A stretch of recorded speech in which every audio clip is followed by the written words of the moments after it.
Hola, en este video vamos a explorar lo que ocurre al tomar integrales bien definidas y estirar los intervalos de integración. Miremos este ejemplo. Tenemos la función 1 sobre x cuadrado, acá está graficada y vemos cómo a medida que x crece, la función tiende a 0 y nos preguntamos qué va a ocurrir si realizamos integrales en intervalos cada vez más largos.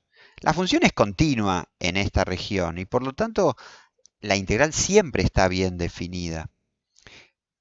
Quiero decir, si integro hasta 3, hasta 4, hasta 5, hasta 1000, la integral va a dar algo.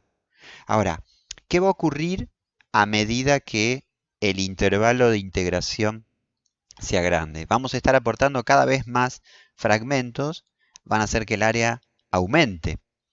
Uno, como primerísima respuesta, diría, bueno, se va a infinito.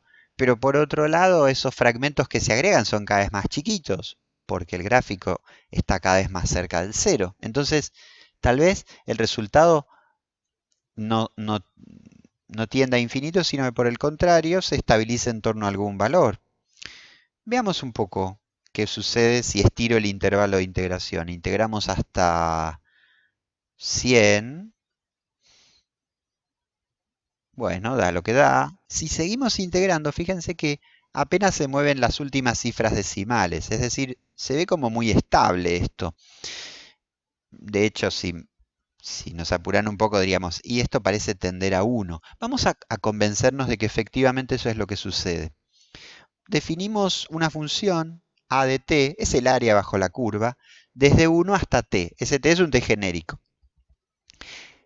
Ahora, si integramos esto, la integral de x a la menos 2 es menos x a la menos 1. Le evaluamos entre 1 y t. Cuando evaluamos esto en t nos queda menos t a la menos 1. Aquí está. Y después restamos menos 1 a la menos 1. Restamos menos 1, o sea, sumamos 1. En resumen, el área bajo la curva en el intervalo que va desde 1 hasta un t cualquiera, mayor que 1, es este valor. Y a medida que t tiende a infinito, el primer término se va haciendo más y más pequeño, tiende a 0, y por lo tanto el área bajo la curva, como habíamos anticipado, tiende a 1. Vamos a exponer simbólicamente eso de la siguiente forma. Ponemos un símbolo de infinito en el extremo superior de integración y podemos decir que la integral desde 1 hasta infinito, recuerden, es solo una manera de hablar, ¿qué está representando? Está representando el límite para el extremo superior de integración de estas integrales. Y ese límite es 1. Insisto, cada una de estas integrales es una integral definida en un intervalo cerrado y acotado que va desde 1 hasta t. Todo esto anda bien, está bien definido. Lo que señalamos es que esta expresión al final se vuelve una función de t, como vimos más arriba, y va tendiendo a 1 conforme t tiende a infinito. Entonces tiene sentido definir el área de esta región como 1. Esto es lo que se llama una integral impropia y en particular cuando el límite existe decimos que es convergente. Cuando el límite no existe, ahora vamos a ver un ejemplo, la llamamos divergente. Bueno, acá tenemos la función 1 sobre x. A primera vista es más de lo mismo, pero si prestamos atención, este gráfico desciende, tiende a 0, más suavemente. ¿Por qué? Porque el divisor, x, no está ya elevado al cuadrado y por lo tanto el divisor va a agrandarse, pero no tan rápido como el anterior. Y entonces el descenso de esta curva es más suave. Tal vez eso haga que las áreas que hay aquí se vayan sumando y tiendan a infinito. Vamos a mirar lo que ocurre a medida que agrandamos el intervalo de integración y justamente notamos que los valores de área siempre están bien definidos, eso no es un problema porque el integrando es continuo, pero esos valores de área no parecen estabilizarse, sino que crecen y crecen y no se puede anticipar que se estabilicen en torno a ningún valor. Vamos a convencernos de que efectivamente no están tendiendo a un valor, sino que por el contrario se hacen arbitrariamente grandes y que por lo tanto el área de esta región no queda bien definida. Miremos la integral. Para integrar 1 sobre x tenemos la primitiva que es el logaritmo. Ese logaritmo se evalúa entre t y 1, logaritmo de t, logaritmo de 1. A medida que t tiende a infinito, este logaritmo tiende a infinito. Bueno, como les había anticipado, tenemos una integral impropia que es divergente. Vamos a escribir, para que quede formalizado, algo de todo lo que se habló.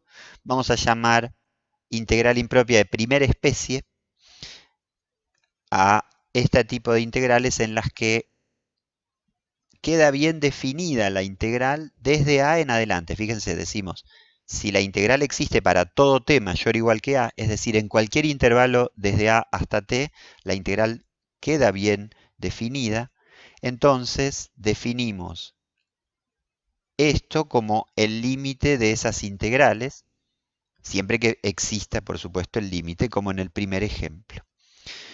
Bueno, algunas generalizaciones que pueden hacerse de esto: se podría integrar, en lugar de, como hicimos hasta ahora, desde un número en adelante, podríamos integrar desde un número y para atrás.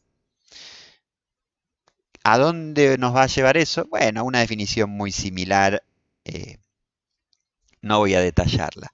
Nos vamos a concentrar directamente en el caso en el que integramos a lo largo de toda la recta numérica. Vamos a ese ejemplo. Muy bien. Tenemos la función 1 sobre 1 más x cuadrado. Esta función, cuando x se agranda en valor absoluto, ya sea positiva o negativa, tiende a 0, porque el divisor tiende a infinito. Es lo que apreciamos en el gráfico. Y lo que vamos a hacer para integrar a lo largo de toda la recta numérica es cortar esto en dos piezas. Por simetría parece conveniente el 0, aunque podría usarse otro punto. Vamos a explorar lo que ocurre desde 0 en adelante, como hace un rato con la primera integral convergente. Vemos que a medida que el intervalo de integración se agranda, parece estabilizarse el resultado, apenas se mueven los últimos decimales. Y ahora lo que hacemos es integrar en un intervalo que es no acotado, pero en el extremo inferior, es decir, tendemos a menos infinito. Entonces lo que vamos a hacer es explorar qué ocurre a medida que el intervalo de integración se realiza a partir de números más y más negativos. Sucede algo muy similar, cosa que podíamos esperar por la simetría del gráfico. Bueno, da la sensación de que la integral a lo largo de toda la recta numérica debería ser la suma de estos, que es un poquito más que 3. Vamos a ver eso con más formalidad, y para hacerlo necesitamos meditar un momentito sobre la primitiva de 1 sobre 1 más x cuadrado, que no es ni más ni menos que el arco tangente. Entonces, para que no sea tan confusa el cálculo de esta integral, vamos a hacer un mini repaso del arco tangente. Ahí va. Ahí tenemos un gráfico de la función tangente restringida al intervalo menos pi sobre 2 para que sea biyectiva, porque si dejáramos que siga cumpliendo sus ciclos, perderíamos la posibilidad de invertirla. Entonces, entre menos pi sobre 2 y pi sobre 2, la función tangente es biyectiva y su imagen recorre todos los números reales. Vale decir que la inversa debería tomar cada número real y decir de qué valor angular proviene. Acá tenemos algunos ejemplos. Por ejemplo, la tangente de 0 es 0. Entonces el arco tangente de 0 es 0. La tangente de pi sobre 4 es 1. Entonces el arco tangente de 1 debería ser pi sobre 4. Y así. Vamos a dibujar entonces a la función arco tangente. Ahí aparece. Vamos a ponerle nombre. Vamos a señalar también que por ser funciones inversas, tienen simetría con respecto a la recta y igual a x.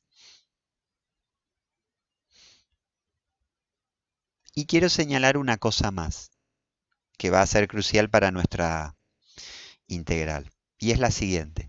A medida que nos acercamos a pi sobre 2, la tangente devuelve valores más y más grandes.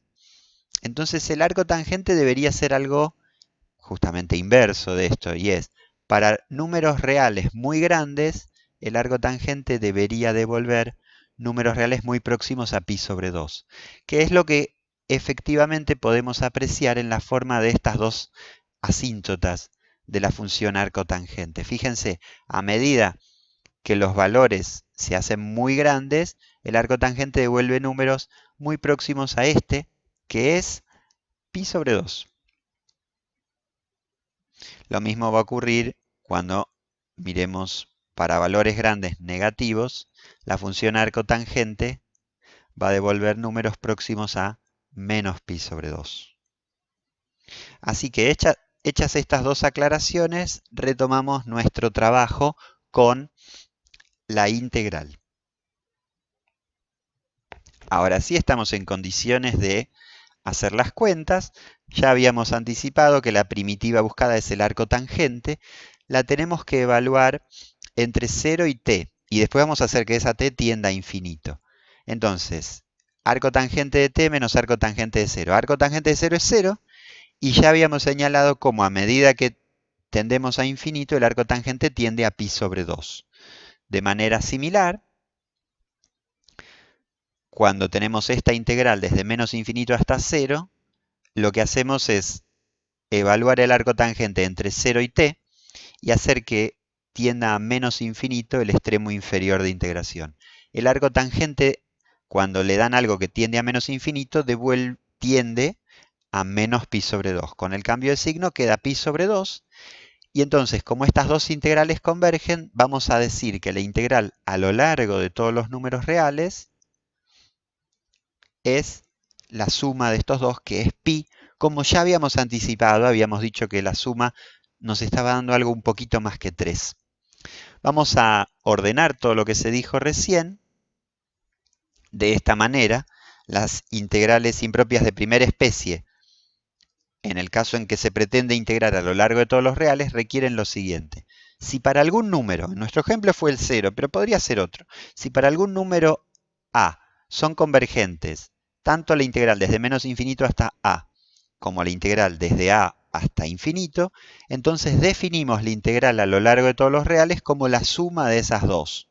Una verificación sencilla que puede hacerse es que una vez que esa integral existe para algún número a, va a existir para cualquier otro y siempre da lo mismo, o sea, la definición es consistente en ese sentido. Bueno, ahí tenemos entonces nuestra presentación de las integrales impropias de primera especie. Espero que haya sido de utilidad y nos vemos en el próximo video. Chau, chau.